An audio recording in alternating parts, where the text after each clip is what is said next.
বিপর্যয়। জলঢাকার জলে ধুয়ে মুছে গেছে সর্বস্ব। ময়নাগুড়ির বেশ কয়েকটি গ্রাম এখনো বিপর্যস্ত, কারো বাড়ি হেলে পড়েছে, কারো বাড়ি মাটিতে মিশে গেছে। ঘর হারিয়ে ত্রিপলের ঘরই এখন ঠিকানা।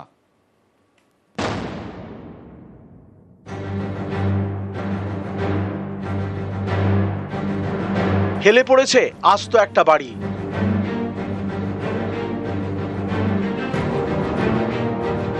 ঘরে বড় বড় ফাটল, ভেঙে চুরে গিয়েছে জানলা দরজা।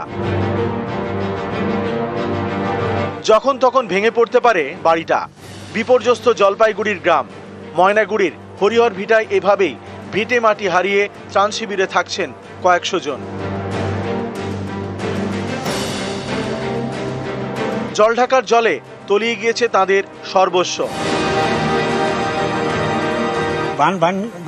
জল ঢুকে এই পরিস্থিতি। নিজের বাড়ি দেখে নিজের কি ভয় লাগছে? হ্যাঁ, ভয় লাগছে। কেন এই বাড়ি যেভাবে হাইলারিছে, কোন সময় বাড়ি ভাঙ্গা পড়ে আর কোনো ঠিক নেই। সরকার দিচ্ছে তখন ভেঙে যাওয়া নেই। আমি কি কান্না, রাস্তা পুরো কান্না করছি। বাড়িটা ডিগি হয়ে গেছে, ছেলেটা প্রতিবন্ধী, আমার কোনো উপায় নাই, বুড়ো বুড়ি কাজ করতে পারি না।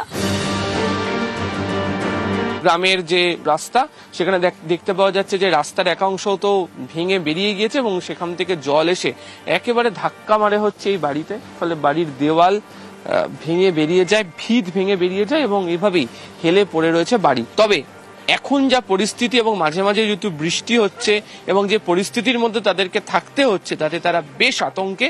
এ কারণেই যে অবস্থার মধ্যেই হেলানো বাড়িটি রয়েছে, সেটা যদি ভেঙে পড়ে তাহলে ফের নতুন করে বিপদ ঘটতে পারে। টাকা পয়সা তো এখন বর্তমান কিছু হাতে নাই। 30,500 টাকা ছিল, ওটাও আমাদের যেদিন বন্যা হয় সেদিন মাকে বের করতে গিয়ে টেবিলে রাখছিলাম, ওটা চলে গেছে। এখন বর্তমান নিরুপায়, কিচ্ছু নাই আমাদের হাতে। রান্না করার বাসনপত্র শুদ্ধ না, আপনি দেখেন রান্না করে কি পরিস্থিতি, আমাদের কোনো কিছুটাই নাই।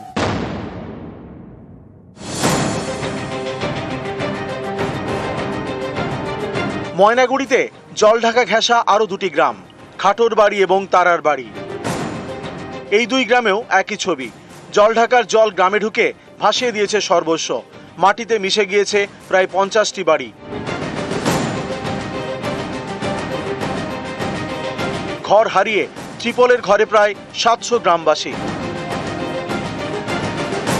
সব ভাসে নিয়ে গেছে। আমরা তো গরিব মানুষ, কি করে দিন কাটাবো এই গরমের মধ্যে? কবে ফিরবো জানি না। ক্লিনিং করতে পলি পড়ে গেছে, সেটা করতে একটু সময় লাগছে। আমাদের সিভিল ডিফেন্সের ছেলেরা, পুলিশের তরফ থেকেও বিভিন্ন টিম লেবার এনগেজ করা আছে, যাতে যত সম্ভব ঘর ঠিক করে ওদের ঘরে পাঠানো যায়, সেই চেষ্টা আমরা করছি।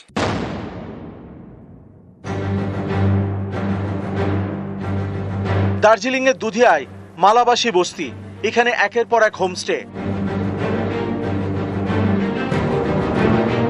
সারা বছর জমজমাট। এখান থেকে খাওয়া দাওয়া সেরে মিরিক, কার্সিয়াং, সুখিয়ায় ঘুরতে যান পর্যটকরা। এই মালাবাসী বস্তির হোমস্টেগুলি এখন খাঁ খাঁ করছে, পর্যটক শূন্য। দূর দূরান্তের পর্যটকদের জন্য আশ্রয়স্থল ছিল দুধিয়ার কাছের এই মালাবাসী গ্রাম, আর যেখানে 10টির বেশি হোমস্টে প্রতিনিয়ত পর্যটকদের আনাগোনা ছিল। দুধিয়ার লোহার ব্রিজ ভেঙে কার্যত হোমস্টে বন্ধের মুখে। বেশিরভাগ হোমস্টেতে ঝুলছে তালা। होमस्टे तो सब बंद है, अभी नहीं आ रहा है। ब्रिज टूट गया ना, कैसे आएगा? सब बंद है, टूरिस्ट लोग नहीं आ रहे हैं, रास्ता ही बंद है ना। इधर का बहुत लैंडस्लाइड हुआ है इधर भी, इसलिए अभी एक भी टूरिस्ट भी नहीं। जब ये जो ब्रिज टूटा है उसी से अभी नहीं आया है। हम लोग चाहता है ये जो स्टील ब्रिज टूटा हुआ है उसमें जल्दी से बांध लगा के वो पुल का पुनर्निर्माण कर दिया जाए। নিউজ 18 বাংলা।